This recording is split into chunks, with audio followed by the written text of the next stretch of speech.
Dorothy, a black female from Jacksonville, asks, "When I was a young woman, I never saw fat white women. Now, everywhere I go, I see out-of-shape white women. Many of them, especially their legs, are larger than NFL players. What happened? Is it their diet, or are they just lazy?" DL, a female from Los Angeles, answered, "We're lazy. Our cities lack green spaces to exercise. We watch too much TV. Corporations push high fructose corn syrup down our throats. School lunches are too starchy. It's not even safe for kids to walk to school, so they sit on their butts all the time. And Big Pharma and its expensive drugs for type 2 diabetes and cholesterol couldn't be happier." SE, a 31-year-old white female from Jacksonville, said, "I'm not sure that it's limited to white women, but sadly I think it is a sign of the times. Everything is about convenience and rushing to stay ahead." Here's what we found. Well, for years we've all assumed this affliction was unique to white ladies. After all, didn't Robert Plant seal the deal when he penned the seminal Led Zeppelin lyrics, "I don't know, but I've been told a big-legged woman ain't got no soul"? Now comes Beth Carlton Tohill to knock down the myth. Tohill, lead epidemiologist for the Centers for Disease Control and an expert on obesity, stunned us by revealing that women of all colors can be fat. In fact, she said, historically, a higher percentage of non-Hispanic black women have been obese or overweight, followed by Hispanic women and then non-Hispanic whites. But the real skinny is that all categories of women are gaining weight, Tohill notes. CDC surveys show that the percent of black women who are obese has risen from 37 to 51, and the percent of white women who are fat has climbed from 23 to 20 to 31. People are more sedentary. They're using TV remote controls, and those modern conveniences are adding up, Tohill said. There are also more inexpensive, high-calorie foods and sugary beverages. As far as more black women being overweight, in a study by Yale University public health professor Teen T. Lewis and colleagues that looked at obesity in women, researchers commented that research suggests there is less stigma associated with being overweight or obese for African American women compared with white women.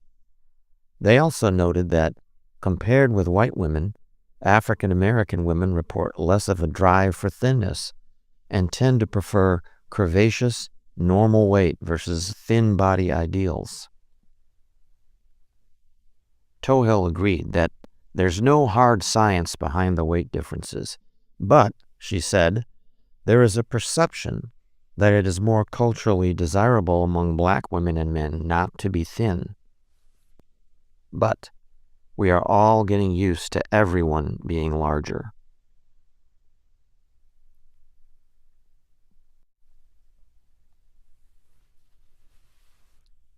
Nick from Moscow, Idaho, asks, "Why do drive-through ATM machines have Braille on the buttons?" Cindy from Lansing, Michigan, replied, "Haven't you ever backed up to an ATM so your passenger could use it?"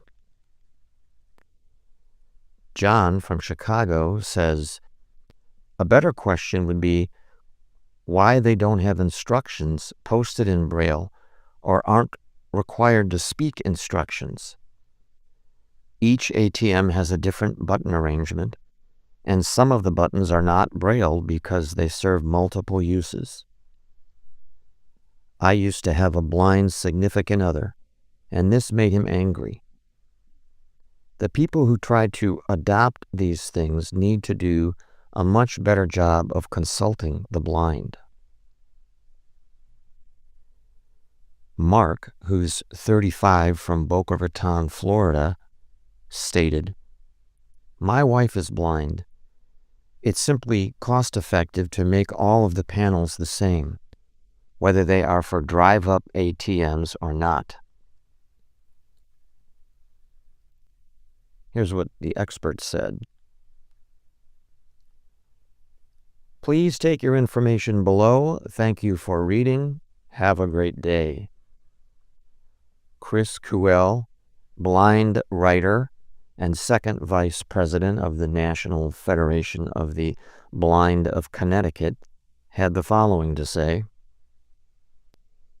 Banks put the Braille on all ATMs to try to comply with the Americans with Disabilities Act of 1990, which required that the machines be independently usable by people with vision impairments.